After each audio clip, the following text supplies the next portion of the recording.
कामिका एकादशी व्रत की कथा। कामिका एकादशी श्रावण माह के कृष्ण पक्ष की एकादशी के दिन मनाई जाती है। कामिका एकादशी विष्णु भगवान की आराधना एवं पूजा का सर्वश्रेष्ठ समय होता है।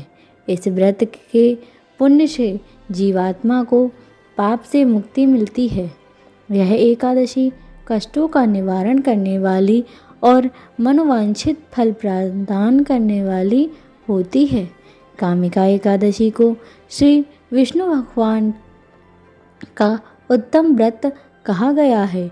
कहा जाता है कि इस एकादशी की कथा श्री कृष्ण ने धर्मराज युधिष्ठिर को सुनाई थी। इससे पूर्व राजा दिलीप को वशिष्ठ मुनि ने सुनाई थी, जिसे सुनकर उन्हें पापों से मुक्ति एवं मोक्ष प्राप्त हुआ था। कामिका एकादशी व्रत की विधि इस प्रकार है। एकादशी के दिन स्नान आदि से पवित्र होने के पश्चात संकल्प करके श्री विष्णु के विग्रह की पूजा करना चाहिए।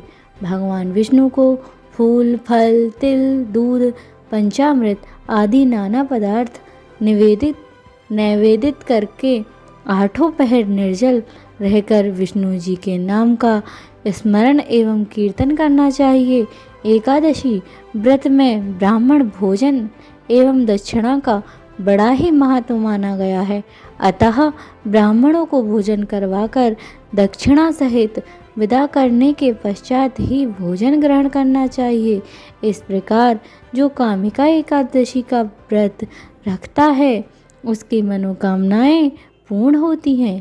कामिका एकादशी का महत्व।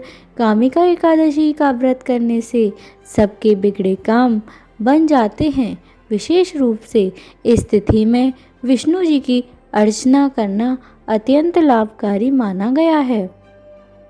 व्रत के फलस्वरूप भगवान विष्णु की पूजा से उपासकों को साथ उनके पितरों के भी कष्ट दूर हो जाते हैं।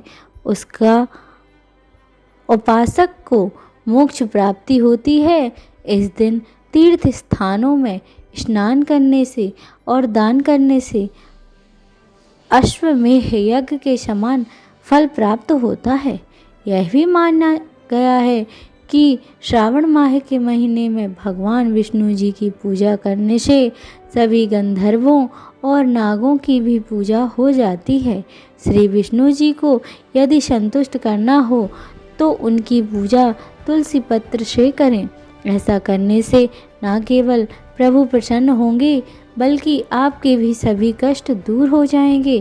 कामिका एकादशी व्रत की कथा सुनना यज्ञ करने के समान माना गया है। कामिका एकादशी व्रत की कथा इस प्रकार है। महाभारत काल में एक समय में कुंती पुत्र धर्मराज युधिष्ठिर ने श्री कृष्ण से कहा कि हे भगवान, कृपया करके मुझे श्रावण माह के कृष्ण पक्ष की एकादशी का नाम और महत्व बताइए।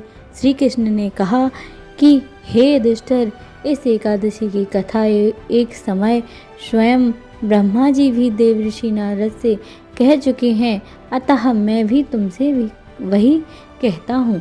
नारद जी ने ब्रह्मा जी की से श्रावण माह के कृष्ण पक्ष की एकादशी की कथा सुनने की इच्छा जताई थी। उस एकादशी का नाम, विधि और महात्म्य जानना चाहता हूँ। ब्रह्मा ने कहा, हे नारद, श्रावण माह की कृष्ण पक्ष की एकादशी का नाम कामिका एकादशी है। से व्रत की कथा को सुनने मात्र से वाजपेय यज्ञ का फल मिलता है। इस तिथि पर शंख, चक्र एवं गदाधारी श्री विष्णु जी का पूजन किया जाता है। उनकी पूजा करने से जो फल मिलता है सो सुनो। गंगा, काशी, नैमिषारण्य और पुष्कर में स्नान करके से जो फल मिलता है वह फल विष्णु भगवान के पूजन से भी मिलता है। सूर्य व चंद्र ग्रहण के समय कुरुक्षेत्र और काशी में स्नान करने से भूमि दान करने से, सिंह राशि के बृहस्पति में आने के समय गोदावरी और गंडकी नदी में स्नान से जो फल प्राप्त होता है वह प्रभु भक्ति और पूजन से प्राप्त भी होता है। पाप से भयभीत मनुष्यों को कामिका एकादशी का व्रत अवश्य करना चाहिए। एकादशी व्रत से बढ़कर पापों के नाशों को कोई उपाय नहीं है।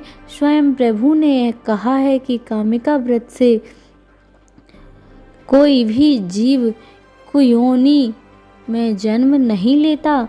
जो इस एकादशी भगवान विष्णु को तुलसी पत्र अर्पण करते हैं वे इस समस्त पापों से दूर रहते हैं। हे नारद, मैं स्वयं श्री हरि की प्रिय तुलसी को सदैव नमस्कार करता हूँ।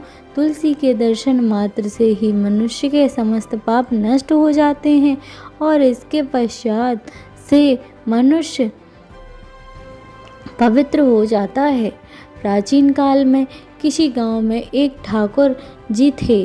क्रोधी ठाकुर का एक ब्राह्मण से झगड़ा हो गया और क्रोध में आकर ठाकुर ने ब्राह्मण का खून हो जाता है।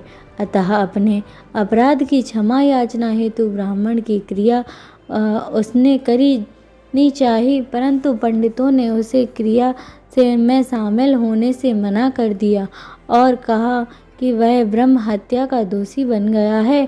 परिणाम स्वरूप ब्राह्मणों ने भोजन करने से इनकार कर दिया। तब उन्होंने एक मुनि से निवेदन किया कि हे भगवान, मेरा पाप कैसे दूर हो सकता है। इस पर मुनि ने उसे बताया कि कामिका एकादशी व्रत करने इसकी प्रेरणा दी और ठाकुर ने वैसा ही किया जैसा मुनि ने उसे करने को कहा था। जब रात्रि में भगवान की मूर्ति के पास जब वह शयन कर रहा था तभी उसे स्वप्न में प्रभु दर्शन देते हैं और उसे पापों को दूर करके उसे क्षमा दान देते हैं। बोलो विष्णु भगवान की जय।